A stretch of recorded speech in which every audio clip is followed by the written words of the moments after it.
man maa ngi tudd Badou Fall maa ngi juddoo Ziguinchor fii ci koñi Réveil ñoo may wax fubal naa Réveil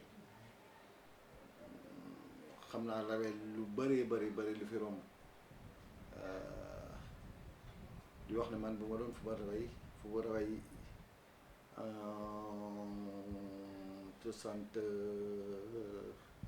77 78 fubal naa Réveil après bokk naa tamit ci équipe bu diriger Réveil maanaam ci bureau Réveil occupé dans fa ay fonction de secrétaire général, fonction de trésorier général, bokk naa ci staff bi Réveil daal mooy suñu lépp daal fii ci Ziguinchor surtout Aboucote te moom rek moo ñu mën a yëngal yenn yëngal yi à part suñu équipe Casport mais wax ne Réveil tamit mooy équipe bi koñ bi Réveil bu daa fubal kenn du toog amul mag amul ndaw amul maire balaa maire yi di mën a nelaw rek mooy Réveil jóge na sat ñëw mais wax ne daal Réveil daal mooy suñu lépp Réveil moom mun ñu ko weccoog dara Réveil on a eu à jouer beaucoup de matchs nag on a eu à faire des matchs yu nga xam ne ay derby yoo xam ne doo comprendre yu mel ni équipe yu mel ni ASC Santhiaba ASC Tilène am nañu ay confrontation yu doy waar je me rappelle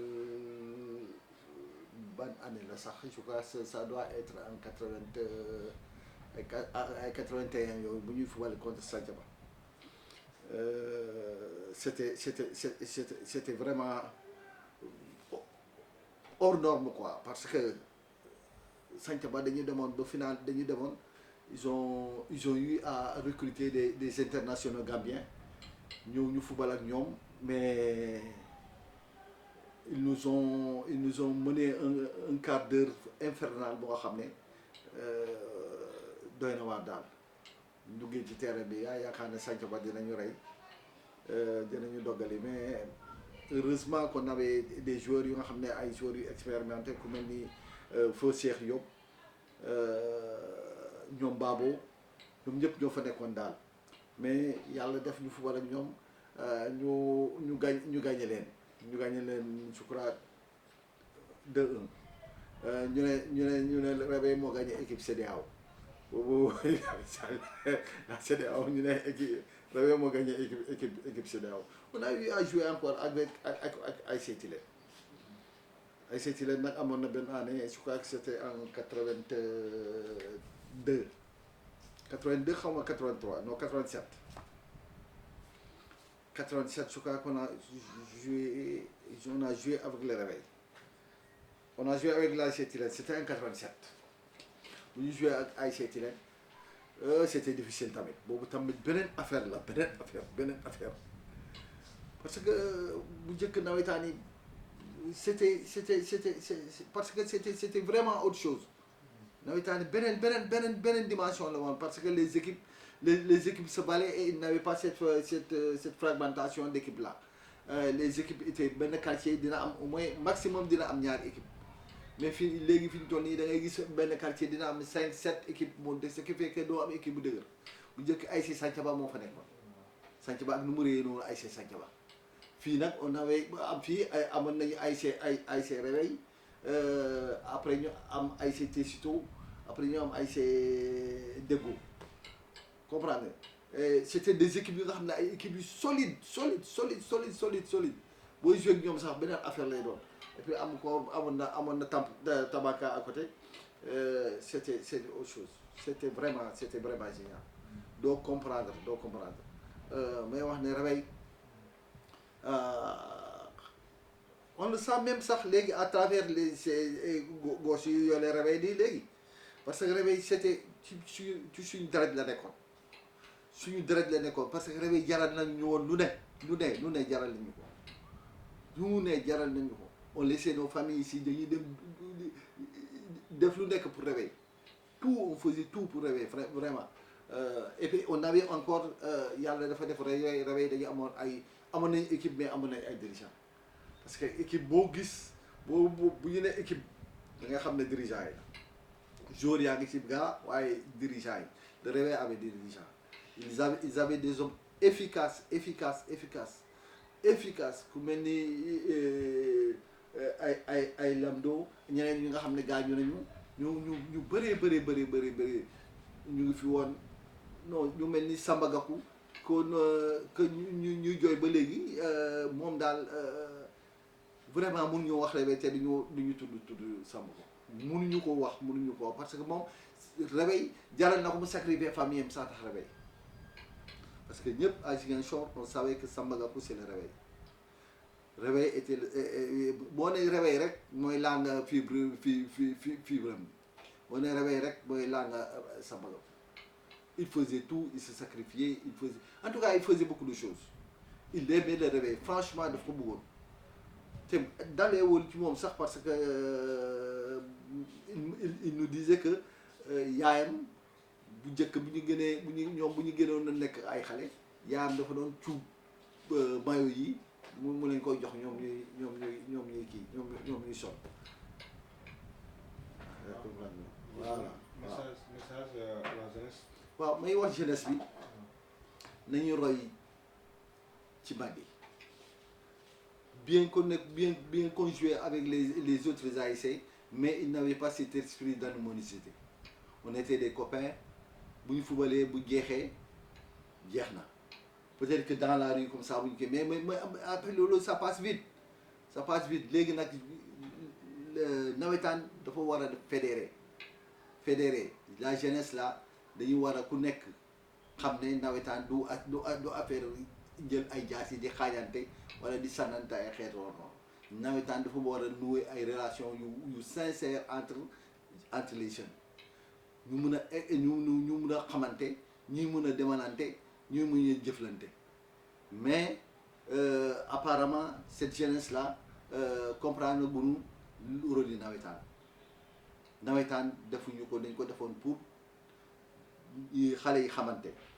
xale yi di jëflante xale yi di demalante mais bu njëkk sax ñoom dañu doon def fii ay cours de vacances di jël xale yi di leen jàngal vacances bi su jotee ñu yóbbu leen di ci école yi ñu leen di jàngal mais apparemment loolu amatul te loolu dafa war a am il n'y a pas seulement le football il y a la culture bi daf fi nekk théâtre bi daf fi nekk tam pour éveiller nu mu tudd population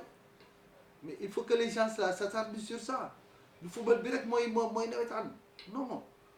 mais wax jeunesse bi nag ñu gën a góorgóorlu ñu roy ci seen mag yi s'ils le font parce que ñun yaakaar ñu kenn lu ñoom lañ yaakaar waaw ñoom lañ yaakaar te j'espère que ñoom ak réveil ni mu mel nii ils feront mieux que leur jeunesse te loolu laay ñaan yàlla te yàlla na ko yàlla def mais nag Samba Gakou on ne peut pas mënuñoo wax réveil te li ñu wax ci Samba Gakou franchement Samba Gakou yàlla dafa def daal ñàkk nañu le réveil ñàkk nañ bu ko ñàkk na Ziguinchor ñàkk na parce que il ne faisait pas seulement pour le réveil il faisait pour la jeunesse de Ziguinchor il aimait la jeunesse de Ziguinchor Ziguinchor jeunesse Ziguinchor daf ko neexoon moom dafay wax ne lu mu am pour Ziguinchor la te wane na ko à travers ses gestes à travers ses actes de bienfaisance wane na ko wax dëgg yàlla Samba Gakou que la terre lui soit légère loolu rek laa jàpp. waaw votre dernier message pour conseiller aux jeunes. oui xam nga jeunesse bi lu ma leen di wax mooy nañu gën a góorgóorlu bu ñu gënee góorgóorlu suñu parce que nawetaan boo ko gis boo xamee boo ñu nee nawetaan Ziguinchor la commencé kon Ziguinchor doit donner le bon exemple sur les nawetaan boo gisee tey Sénégal nawetaan bi law Ziguinchor la nawetaan commencé au séminaire fii lañ daan football les gens quittaient le nord pour venir football fii football ci fii nawetaan vacances bu jotaan tous les gens là tous ces élèves là tous ces étudiants là dañuy quitter Dakar ñëw football ci nawetaan fii c'est la région la plus cosmopolite du Sénégal amul njaago amul séeréer amul joola amul ñëpp ils étaient ensemble du may ñaan jeunesse bi mooy Ziguinchor nu ñu nekk woon ensemble ce multiples potes là ñu jàpp ko ñu préserver ko c'est ça qui fait la beauté de la Casamance c'est ça qui fait la richesse de la Casamance lii mooy def richesse bi lii mooy def beauté bi suñ ko préserver benn kenn du mën a jaar seen diggante loolu rek laa ñaan ñu gën a góorgóorlu que cette jeunesse là ñu xam ne Sénégal Casamance Ziguinchor ñun ñëpp benn lañu ñu gën a góorgóorlu gën a jàppante liggéey pour suñu Sénégal jëm kanam waaw lii daal laa am pour lancer la jeunesse là je sais que c'est une jeunesse veillante mais ñu gën a góorgóorlu daal gën a jàpp ci relation yi ñu gën ko nouer ay partenariat entre ñoom sax ça peut se faire et ça s'est fait déjà parce que boo si gis naa leen quelquefois ñu ay partenariat ñu jógee fii di dem ci yeneen dëkk yi di nuyu ay partenariat ak ñoom ça c'est déjà quelque chose voilà lii laay leen na continuer jeunesse bi nañu gën a góorgóorlu maa leen di ñaanal ñu gën a góorgóorlu ñu gën a fas jom dina baax waaw lii daal mooy suma dernier mot di féliciter dem di ñaanal ñu fi jógee yàlla na suuf seddee yàlla na leen suuf si seddee ñu bëri jóge nañ fii suñu joueurs yi surtout mënuma leen lim ñoom ñëpp su ma limee damay juum mais ñëpp ñu nga xam ne jóge nañ fii ñuy football Réveil wala ñu nekk dirigeant Réveil wala ñu nekk membre Réveil maa ngi ñaan yàlla na leen yàlla xare ajjana te yéexuñu waaw yàlla na leen yàlla xare ajjana te yéexuñu lii moo nekkoon sama message di leen remercier di ñaan daal yàlla sutural ñu sàmm ñu waaw yàlla dafa def na am naa fi ay photo ndeysaan ay photo yu yàgg ça me rappelle quelquefois damay toog ça me rappelle beaucoup de choses su ma ñëwee toog seet photo yi day léeg-léeg ma toog di reetaan dama seet photo yi seet gars yi ñu fi nekkoon ak ñu fi nga xam ne réer nañ mais le Réveil aussi avait une équipe féminine amoon na équipe féminine équipe bi yàlla dafa defoon man maa nekkoon seen entraîneur amoon na équipe féminine man maa nekkoon seen entraîneur quelquefois sax damay daje jigéen ñi léegi ay maire lañu ma ne leen seen photo nga fi de bu leen fàttee ne da ngeen doon football place kaw c'est comme ça ba léegi maa ngi leen di remercier vraiment di leen wax merci et 1000 fois merci voilà je m'appelle Badou Fall. Je suis né à Bokot, j'ai grandi à Bokot. Dieu a fait que j'ai participé au niveau du staff du Réveil, et j'ai participé au niveau du bureau et j'ai participé aussi en tant que footballeur du Réveil. J'ai joué au Réveil